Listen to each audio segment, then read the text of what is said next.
Breaking news চ্যানেলে সকল সাহিত্যপ্রেমী শ্রোতা বন্ধুদের আমি স্বাগত জানাই। আমি চৈতালি। আজ আপনাদের জন্য নিয়ে এসেছি আপনাদের পছন্দ মতো একটি গল্প। তবে শেষ পর্যন্ত কিন্তু শুনবেন। আর গল্প ভালো লাগলে অবশ্যই লাইক করবেন, কমেন্টস করবেন আর আপনজনদের মধ্যে শেয়ার করতে ভুলবেন না। তাহলে চলুন আপনাদের পছন্দ মতো গল্পটি আমরা আজ শুনে ফেলি। আজকের গল্প ওরা সুখের লাগি চাহে প্রেম। আমি কন্দর্প, বাংলা বিভাগের প্রথম বর্ষের ছাত্র। আমি পড়ি কলকাতার একটা নামী কলেজে। ব্যক্তিগত কারণে নামটা উজ্জ্ব রাখছি। বাংলা বিষয়টার প্রতি ছোটোবেলা থেকেই আমার বিশেষ অনুরাগ আছে। তাই ইচ্ছে ছিল এই সাহিত্য আর লেখালেখি নিয়েই জীবনটা কাটিয়ে দেব। অনেকটা অজিত বন্দ্যোপাধ্যায়ের মতো। জীবনে কখনো কোনো মেয়েকে আমি ব্যক্তিগতভাবে অ্যাপ্রোচ করিনি। তবে আর 5জন মানুষের মতোই আমারও কিছু শারীরিক চাহিদা আছে। এই 18টা বছর সেই চাহিদা হাতেই শান্ত করেছি। কিন্তু আমার জীবনে হঠাৎ একদিন আকস্মিক উল্কার মতো আবির্ভাব ঘটল এক অপ্সরাতুল্য অতি রহস্যময়ী নারী চরিত্রের। সে সুচিস্মিতা। সুচিস্মিতা দি বলাই ভালো। সুচিদি আমার সিনিয়র, 3rd ইয়ারের স্টুডেন্ট। আমার থেকে 2 বছরের বড়। সুচিদির নামে আমাদের ছাত্রমহলে একটা চাপা কুৎসা আছে। তবে মুখ ফুটে কেউ কোনো কথা বলতে পারতো না, কারণ সুচিদি আমাদের কলেজ ইউনিয়নের হেড। কুৎসা থাকার বিশেষ কারণ অবশ্য কেউ কোনোদিন বলতে পারেনি। সুচিদি যাকে বলে একেবারে ইনস্টা মডেল। গায়ের রং তপ্ত কাঞ্চনবর্ণা, মানে গোল্ডেন ব্রাউন কমপ্লেক্সন। আসলে সুচিদি ফর্সাই। রোজ রোজ রোদে মিছিল করতে করতে রংটা একটু মেজাজি রূপ ধরেছে। সুচিদির শরীর বেশ পরিণত। মাঝারি উচ্চতার গড়ন, উন্নত বক্ষা, সুনিদর্শনী, কিন্তু কোনো কিছুর চোখ টাটানো আধিক্য নেই। সব কিছু একদম মাপ মতো। কলেজে আসার প্রথম দিন থেকেই সুচিদিকে আমি মন্ত্রমুগ্ধের মতো দেখতাম। যেমন শরীর তেমনি মুখের গড়ন। চোখ দুটো ছিল কাব্যের হরিণের মতো। সুচিদিকে কখনো চুলে বেনি করতে দেখিনি। হয় চুল খুলে রাখত, না হয় খোঁপা করে। খোলা চুল যখন ঘামে ভেজা কপালে থেকে থুতনি অবধি নেমে আসা, তখন যেন রাজকুমারীর মতো লাগে সুচিদিকে। কেন জানি না সুচিদিকে আমি কখনো খারাপ চোখে দেখিনি। কখনো ভুলবশত সুচিদির বুকের দিকে চোখ চলে গেলে বা সুগঠিত নিতম্বের প্রতি চোখ পড়লে জোর করে চোখ ফিরিয়ে নিয়েছি। কখনো রাত্রে নিজের বিছানায় নিজের হাতে কাজ করতে করতেও সুচিদির মুখ ভেসে উঠলে জোর করে মনকে শাসন করেছি চিরকাল। কেন জানি না, হয়তো প্রথম দিন থেকেই সুচিদির ব্যক্তিত্ব আর পদমর্যাদা দেখে এক প্রকার শ্রদ্ধার আসনেই বসিয়েছিলাম সুচিদিকে। ভাগ্যবশত সুচিদিও ছিল আমাদের বাংলা বিভাগেরই ছাত্রী। পার্টি পলিটিক্স করার পাশাপাশি সুচিদির আর একটা দিক আছে। সুচিদি একজন অত্যন্ত দক্ষ লেখিকা। আমাদের কলেজের যে বাৎসরিক ম্যাগাজিন বেরোয় তার সম্পাদকও সুচিদি।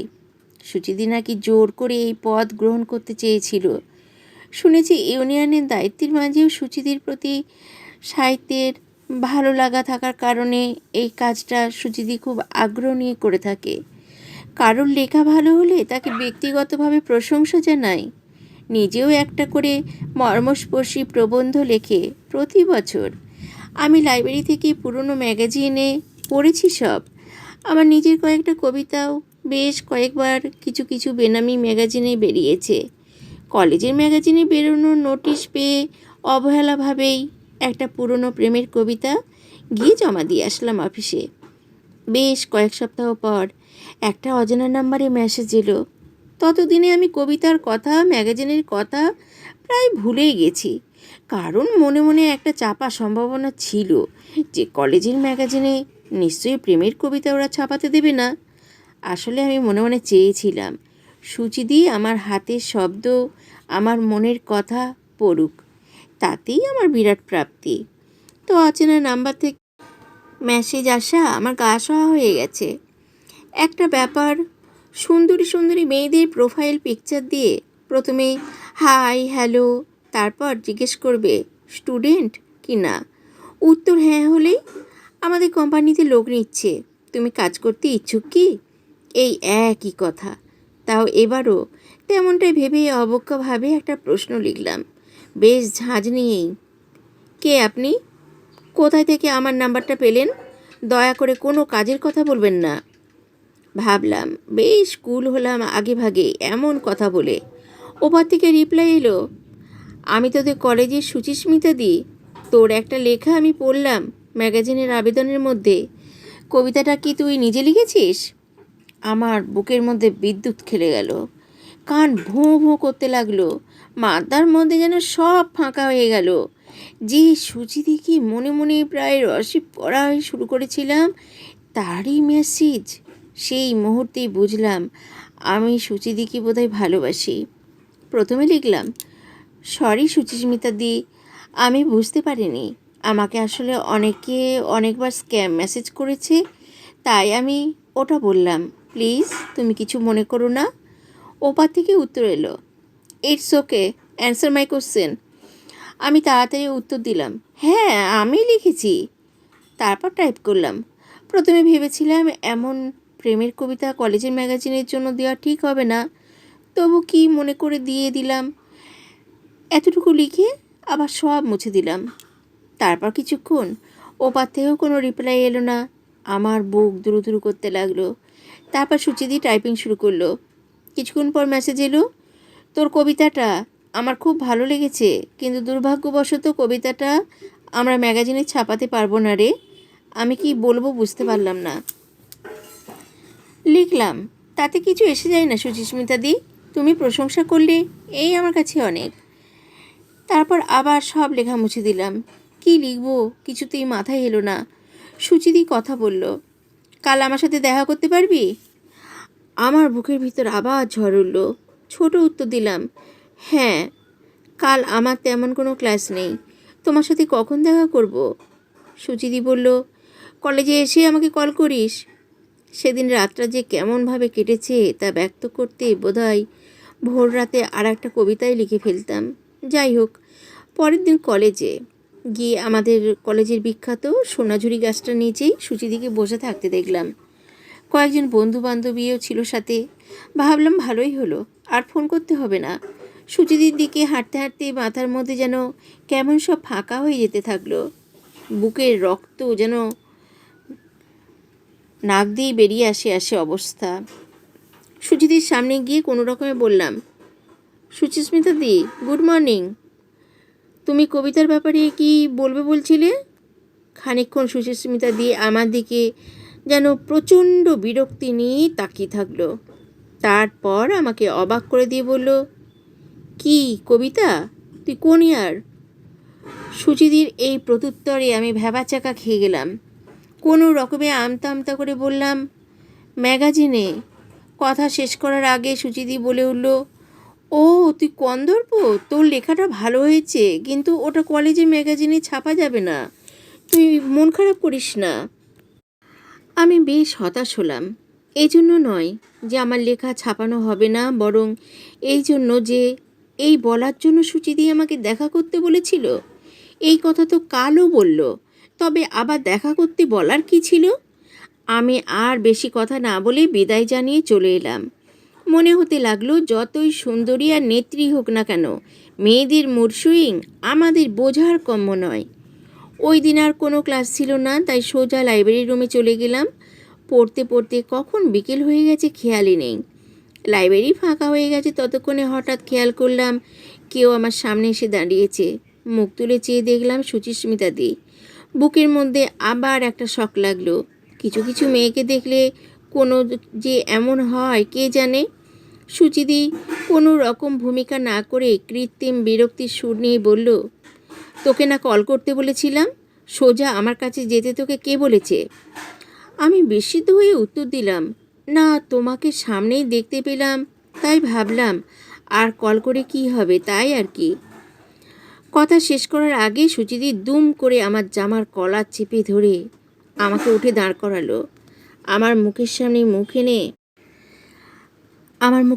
মুখ এনে আমার চোখের উপর চোখ রেখে খুব নরম অথচ স্পষ্ট ভাষায় বলল, শোন কন্দর্প, তোকে আমি অনেক দিন থেকে দেখছি, তুই আমার দিকে কোনো দিন তাকাস না, তাকালেও মুখ ফিরিয়ে নিস। কেন রে, আমি কি এতই হেলা ফেলা? তোর এই কবিতা। বুকের পোশাকের ভিতর থেকে একটা পাট করা কাগজ বের করে অন্য হাতে আমার সামনে ধরল, আর এক হাতে তখনও আমার কলার চাপা। এই কবিতা আমার মাথায় রক্ত তুলে দিয়েছে। কন্দর্প, তুই কাকে কল্পনা করে এই কবিতা লিখেছিস জানি না, কিন্তু আজ থেকে এই কবিতার মালকিন আমি। কিছুক্ষণ বিরতি। আমার মনের মধ্যে উথাল পাথাল হচ্ছে, কি হচ্ছে কিছুই বুঝতে পারছি না। সুচিদির চোখের দিকে তাকিয়ে আছি। আহা, কি মায়াবী চোখ! রাগের বদলে কেমন যেন একটা আহত অভিমানী হরিণীর মতো লাস্যময়ী দৃষ্টিতে আমার দিকে তাকিয়ে আছে সুচিদি। জানালা থেকে পড়ন্ত বিকেলের হলদে রোদ এসে পড়েছে সুচিদির গালে। বিন্দু বিন্দু ঘাম চকচক করছে সুচিদির মুখময়। এলোমেলো চুল সূর্যের আলোয় যেন লালচে লাগছে। পাশ থেকে আলো পড়ায় চোখের মনি দুটো চিকচিক করছে। কেমন সুন্দর একটা গন্ধ সুচিদির মধ্যে। সুচিদি ধীরে ধীরে আমার মুখের আরও কাছে মুখ নিয়ে এলো। মিষ্টি গন্ধটা আরও তীব্র লাগতে লাগলো। ধীরে ধীরে সুচিদির চোখ বুজে ঠোঁট দুটো আমার ঠোঁটের ওপর চেপে ধরলো। আমার মনে হলো আমি যেন নিজের শরীর থেকে বেরিয়ে বাতাসে মিশে যাচ্ছি। নিজের হৃৎপিণ্ডে ধুকপুকুনি যেন নিজের কানে শুনতে পাচ্ছি।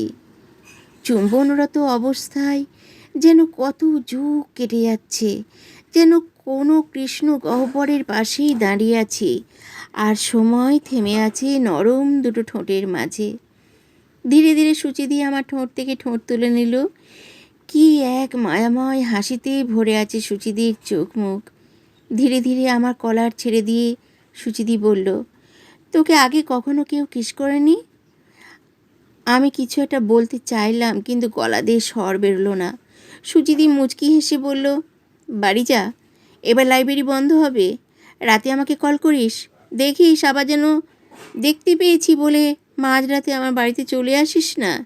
বলে হি হি করে হাসতে হাসতে দরজার দিকে চলে গেল। দরজা থেকে বেরোনোর আগে একবার ফিরে আমার দিকে তাকিয়ে আর একবার মুচকি হাসলো।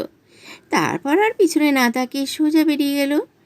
আমি ধপ করে বেঞ্চে বসে পড়লাম। জানলার দিকে তাকিয়ে দূরের একটা গাছের আড়ালে পড়ন্ত সূর্যের দিকে ঠায় তাকিয়ে থাকলাম। আমার মনের অবস্থা তখনও বিকল। কি হলো, কেন হলো, আমি কিছুই বুঝতে পারছি না। কিন্তু সুচিদির সেই গন্ধটা যেন এখনও আমার আশেপাশে ঘোরাফেরা করছে, যেন এখনও ঠোঁটের উপর সেই আলতো ছোঁয়া লেগে আছে বিলক্ষণ। কতক্ষণ এভাবে বসেছিলাম জানি না।